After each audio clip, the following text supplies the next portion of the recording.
Na dito si Keishi, Ikot. bumabanking, medyo binibigyan sila with a penalty zone.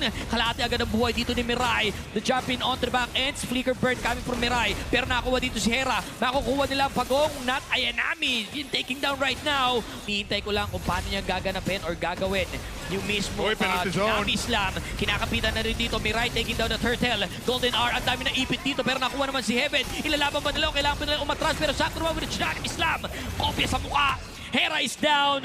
Kitang-kita naman natin dito ang habol coming from Rain. The jumping from the back ends. Esperia is... Yan, pinapakawala nung kanina nila mga challenge dito. Maaaring umpisahan.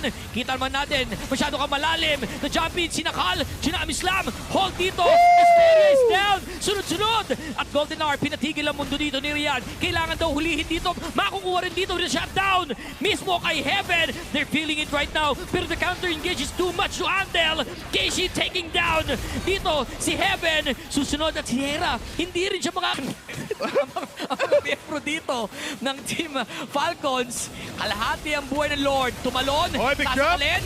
Choke slam. Pero Golden R para counterplay. Penalty zone. Si Hera na pumaprat. Nakita natin dito. Ayan na. Tumutugso Walang si Heaven damage. dito pero wala silang damage ang pinakawalan. Kinakamata lang sila ng mga miyembro ng Navi PH. Rian! Dalawa, isa sa isa. Ang palitan nila dito, trying to hold the damage. Lord na inaantay ng buong Navi PH. Kinopya na rin si Hesperia. Looking at the defense, going in for the kills now. Nami Slam, pinakawalan, pero Golden R, pinahinto muna ang mundo ng Team Navi PH, pero tuloy ang bakbakan.